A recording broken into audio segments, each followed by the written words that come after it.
Hi dear student, मैं संतोष कुमार प्रयागराज से स्वागत है आप सभी का ऑक्सिक कोचिंग के एक और वीडियो में। आज की वीडियो में हम 9th क्लास की राजीव प्रकाशन की बुक से प्रश्नावली 9.3 की क्वेश्चन नंबर 5 को सॉल्व कर रहे हैं, यानी कि पार्ट ई का वीडियो बना रहे हैं। सारे पार्ट चाहिए इस प्रश्नावली के तो यार डिस्क्रिप्शन को आप चेक कर लेना, सारी वीडियो की लिंक आपको सबसे पहले मिल जाएगी। और अगर आप 9th क्लास की सारी वीडियो देखना चाहते हो तो भी आप डिस्क्रिप्शन को चेक कर लेना, 9th क्लास के लिए आपको प्लेलिस्ट की लिंक मिल जाएगी तो आप देख सकते हो। वीडियो शुरू करने से पहले सब्सक्राइब कीजिए ऑक्सिक कोचिंग यूट्यूब चैनल को और बेल आइकन को ऑल पे कीजिए, जिससे फ्यूचर में कोई वीडियो आप मिस ना करो। अगर आपने पहले से ही सब्सक्राइब कर रखा है तो थैंक यू वेरी मच। तो क्वेश्चन जैसा कि है, डी ई और एफ क्रमशः त्रिभुज ए बी सी की भुजाओं बी सी सी ए और ए बी के मध्य बिंदु हैं, दर्शाइए कि। क्वेश्चन में इतना ही है, बाकी 3 ऑप्शन में हमें सॉल्व करने के लिए है। तो देखो क्वेश्चन के अनुसार ए बी सी एक त्रिभुज है। अब इस त्रिभुज की भुजाओं के मध्य बिंदु एफ डी और ई हैं, सिर्फ इतना ही है। तो अब हमें क्या प्रूफ करना है? पहला option B D E F एक समांतर चतुर्भुज है। अब देखो बी डी ई एफ कहाँ पे है? B D E F. देखो पहले जैसे हमने इनके तीनों भुजाओं के मध्य बिंदुओं को मिला लिया तो हमें 4 छोटे छोटे त्रिभुज प्राप्त हो गए ना। तो इनका हम नाम लिख लेते हैं, यानी कि 1 नंबर, 2 नंबर, 3 नंबर और 4 नंबर त्रिभुज का हमने नाम लिख लिया ताकि आपको बताने में हमें आसानी हो। पहला option B D E F एक समांतर चतुर्भुज है, यानी कि त्रिभुज नंबर 1 और 2 को अगर मिलाएंगे तो बी डी ई एफ हमें प्राप्त हो जाएगा। अब हमें समांतर चतुर्भुज प्रूफ करना है, तो इसके लिए देखो आमने सामने की कोई भी भुजाएं बराबर प्रूफ कर देंगे और साथ ही समांतर प्रूफ कर देंगे तो समांतर चतुर्भुज प्रूफ हो जाएगा। तो हम अगर पहले ऑप्शन को यहाँ से हल करें तो हमने एक चीज़ लिख दिया है, क्योंकि पहली बार हम लिख रहे थे तो थोड़ा सा मिस्टेक हो गया, तो वीडियो को दोबारा शूट करना पड़ रहा है। तो हमने यहाँ पे लिखा है कि ई एफ समांतर बी सी, यानी कि ई एफ ये जो भुजा है, यानी कि ये जो रेखाखंड है वो बी सी के समांतर है। अभी भाई ये ऐसा क्यों है? मध्य बिंदु प्रमेय से, क्योंकि मध्य बिंदु प्रमेय के अनुसार एक त्रिभुज की 2 भुजाओं के मध्य बिंदुओं को मिलाने से तीसरी भुजा के समांतर भुजा प्राप्त होती है, समांतर प्राप्त होती है और तीसरी भुजा की आधी भी प्राप्त होगी, यानी कि इस एफ तक यानी कि ई एफ जो है बी सी का समांतर भी होगा और बी सी का आधा भी होगा। तो हमने ई एफ समांतर बी सी इतना लिख लिया है। अब ई एफ जो है, ई एफ वो 1/2 बी सी भी होगा, बी सी ये भी किसके अनुसार? मध्य बिंदु प्रमेय के अनुसार। ठीक है, इतना आपको समझ में आ गया? कोई प्रॉब्लम नहीं हुई? कोई नहीं। चलो अब देखो ये इसके समांतर हो जाएगी। अब हम लिखेंगे अतः, अब ये बताओ कि ये ई एफ जो है वो बी डी के भी समांतर होगी। क्यों होगी? क्योंकि ई एफ जो है वो बी सी के समांतर है, तो बी सी पर ही बी सी का ही तो एक भाग बी डी है, तो यानी कि बी सी के समांतर है तो बी डी के भी समांतर होगी। तो अतः लिखेंगे कि बी डी जो है वो समांतर है ई एफ के, या फिर ई एफ समांतर है बी डी के, कुछ भी लिख सकते थे। अब बताओ, अब तथा बी डी जो है वो 1/2 AC होगा, क्योंकि BC का मध्य बिंदु D है, तो यानी कि BD और DC आपस में बराबर होंगे। तो अकेले BD जो है वो पूरे BC का आधा होगा ना, तो BD की तो क्या होगा? अगर हम यहाँ पे लिखें कि BD ये क्या होगा? 1/2 BC होगा, 1/2 BC, यानी कि BC का आधा BC होगा, BC का आधा BD होगा। अब देखो BC का आधा तो EF भी है, तो यानी कि BD के इक्वल टू में हम EF लिख सकते हैं क्या? चाहे डायरेक्ट लिख लो, चाहे तो नहीं अच्छा वहाँ पे लग रहा है तो BD इक्वल टू EF यहाँ पे लिख लेते हैं एक लाइन नीचे, और से वहाँ पे भी लिख लेते तो कोई दिक्कत नहीं थी। ठीक है, तो देखो हमने BD को EF के समांतर प्रूफ कर दिया, यानी कि ये जो BD है वो EF के समांतर हो गई तथा ये जो BD है वो EF के बराबर हो गए। तो BD EF हमारा समांतर चतुर्भुज हो जाएगा। यह एक समांतर चतुर्भुज का प्रमेय है। ठीक है, तो हम लिख देंगे अतः BDEF एक समांतर चतुर्भुज होगा, एक समांतर चतुर्भुज होगा, चतुर्भुज होगा। ठीक है, इतने में आपको कोई प्रॉब्लम नहीं हुई? चलो कोई नहीं हुई। ठीक है, तो यहाँ पे पहला ऑप्शन तो प्रूफ हो गया है, पहले ऑप्शन में हमें यही प्रूफ करना था। अब बढ़ते हैं दूसरे ऑप्शन पे। तो दूसरा ऑप्शन देखते हैं क्या है। दूसरा ऑप्शन है कि area D E F equal to 1/4 area A B C, यानी कि डी ई एफ कहाँ पे है? डी ई एफ ये जो अंदर वाला त्रिभुज है ना, त्रिभुज नंबर 1 की बात कर रहे हैं, तो ये जो त्रिभुज नंबर 1 है वो पूरे त्रिभुज ए बी सी का 1/4 है। 1/4 मतलब 1/4 ABC है। ठीक है, तो देखते हैं इसे भी प्रूफ करेंगे। तो इसको प्रूफ करने के लिए हम सबसे पहले कुछ बातें यहाँ पे प्रूफ करेंगे कि BDEF एक समांतर चतुर्भुज। ठीक है, जिस तरीके से BDEF एक समांतर चतुर्भुज है उसी प्रकार यहाँ पे लिख देते हैं कि BDEF एक समांतर चतुर्भुज है, समांतर चतुर्भुज है। तो देखो बी डी ई एफ हमें मिला कैसे, यानी त्रिभुज नंबर 1 के साथ हमने 2 को प्लस कर दिया तो बी डी ई एफ मिल गया। अगर 1 के साथ अगर हम 3 को प्लस करेंगे तो डी सी ई एफ भी एक समांतर चतुर्भुज मिलेगा भाई, बिल्कुल मिलेगा। डी सी ई एफ एक समांतर चतुर्भुज मिलेगा कब, जब 1 के साथ हम 3 नंबर के त्रिभुज को प्लस करेंगे, ठीक है। तो सेम इसी तरीके से जिस तरीके से हमने ऑप्शन नंबर 1 में इसे समांतर चतुर्भुज प्रूफ किया था बी डी ई एफ को, उसी प्रकार डी सी ई एफ भी समांतर चतुर्भुज हो जाएगा। तो हम लिखेंगे उसी प्रकार, या फिर यहाँ पे लिख सकते हैं कि जिस प्रकार, लिख ही दें क्या, ज़्यादा सही रहेगा, वाक्य पूरा बन जाएगा। जिस प्रकार बी डी ई एफ एक समांतर चतुर्भुज है उसी प्रकार, ठीक है, उसी प्रकार हमें कौन सा चतुर्भुज मिलेगा, डी सी ई एफ।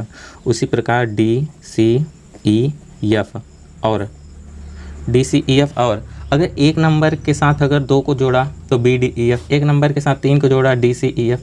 अब उसी प्रकार अगर 1 नंबर के साथ अगर 4 नंबर को जोड़ रहे हैं, यानी 4 नंबर के त्रिभुज को जोड़ रहे हैं, तो A F D C, A F D E या ई ई डी एफ है, क्या इसे क्या प्रोनाउंस कर लूँ, ई ए एफ डी, हाँ ई ए एफ डी, ये सही है, ई ए एफ डी मिल जाएगा, ठीक है।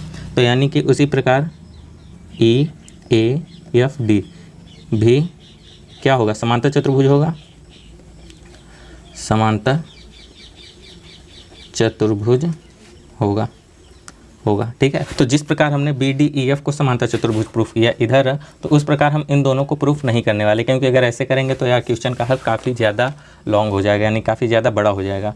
तो बस इतना समझ लो कि प्रूफ हो जाएगा, ठीक है। तो बी डी ई एफ, तो यहाँ पे लिखेंगे कि देखो बी डी ई एफ इस चतुर्भुज में लिख ही लेते हैं कि चतुर्भुज क्या है, बी डी ई एफ में विकर्ण क्या है बताओ, यानी कि 2 और 3 नंबर को मिलाने से जो चतुर्भुज बन रहा है उसमें विकर्ण एफ डी है, एफ डी विकर्ण है। तो देखो यहाँ पे आपको एक समांतर चतुर्भुज से संबंधित एक प्रमेय याद आ रही होगी। प्रमेय है कि किसी भी समांतर चतुर्भुज में अगर एक विकर्ण डालते हैं तो 2 हमें सर्वांगसम त्रिभुज प्राप्त हो जाते हैं। अब देखो इसमें अगर हम विकर्ण बी एफ डी डाल देते हैं तो हमें त्रिभुज नंबर 1 और 2 प्राप्त हो गए, और दोनों ही त्रिभुज सर्वांगसम होंगे। अब सर्वांगसम होंगे तो मतलब दोनों का क्षेत्रफल भी तो इक्वल होगा, ठीक है। तो यानी कि हम लिख लेते हैं कि area D E F, area D E F, ठीक है, वो किसके बराबर होगा, वो बराबर होगा एरिया बी डी एफ के, एरिया बी डी एफ के, ठीक है। अब पुनः चतुर्भुज इसमें का डी सी ई एफ में देखते हैं, पुनः चतुर्भुज डी सी ई एफ में, डी सी ई एफ में विकर्ण क्या है आप बताओ, देख लो जब से मैं लिख रहा हूँ। विकर्ण क्या है, डी सी ई एफ में विकर्ण डी ई विकर्ण का काम कर रही है, डी ई विकर्ण है।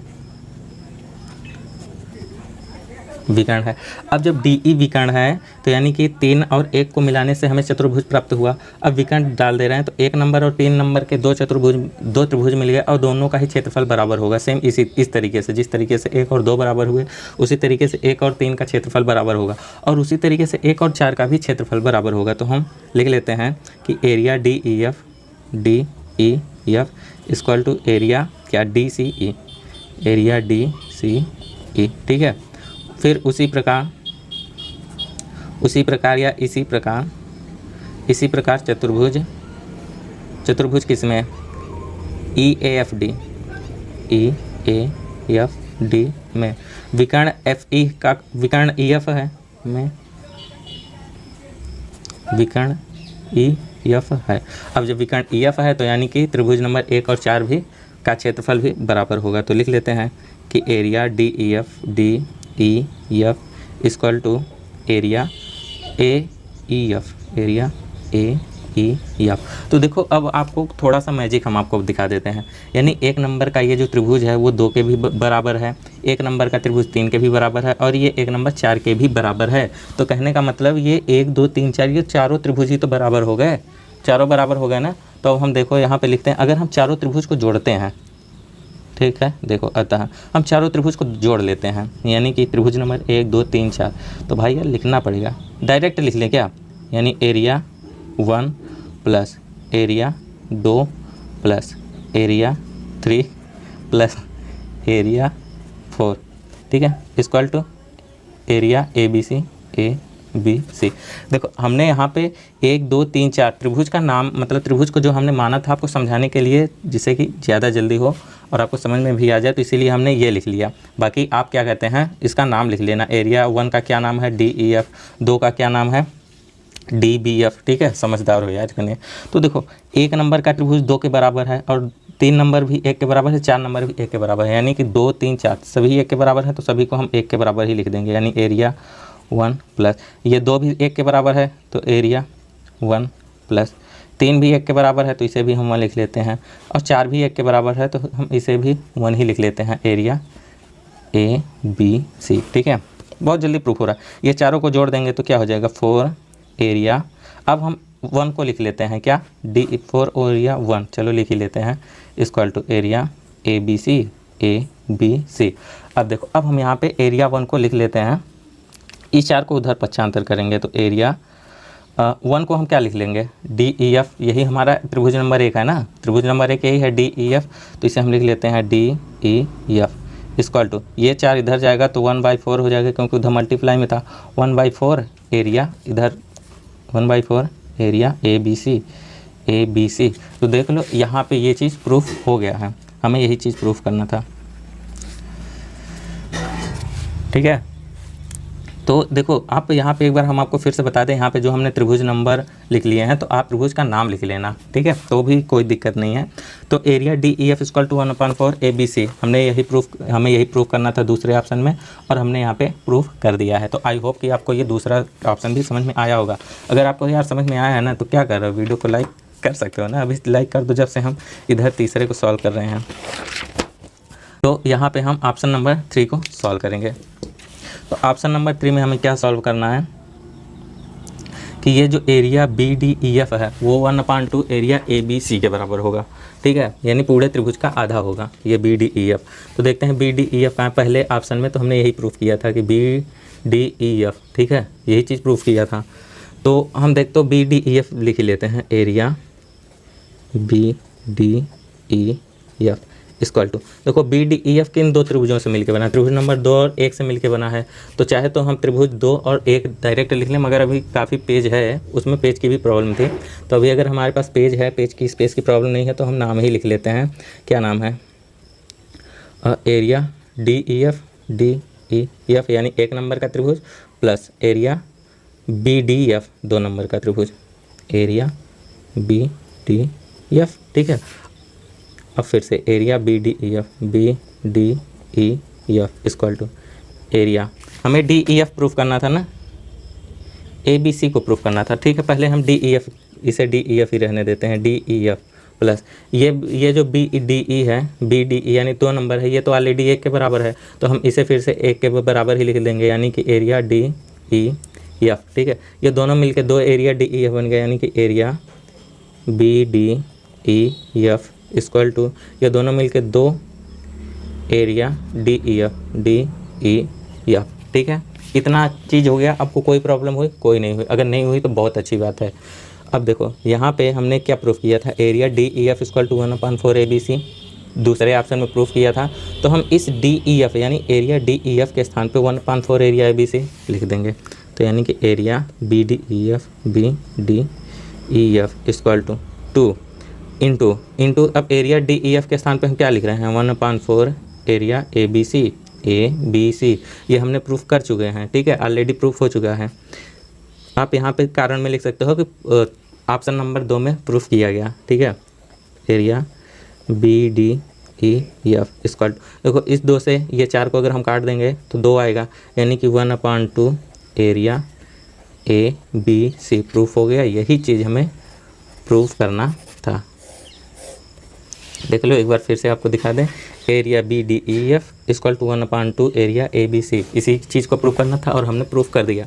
तो तीसरा ऑप्शन भी यहाँ पे समाप्त होता है। आई होप कि आपको तीनों ऑप्शन समझ में आए होंगे। अगर कहीं भी प्रॉब्लम हुई है तो या कमेंट में ज़रूर बता देना। अगर आपको कोई क्वेश्चन पूछना है मैथ से संबंधित तो टेलीग्राम पर ज्वाइन होकर आप हमसे अपने क्वेश्चन पूछ सकते हो। ठीक है, तो फिलहाल मिलते हैं नेक्स्ट वीडियो में, तब तक के लिए बाय बाय, टेक केयर, ख्याल रखना अपना, बाय बाय।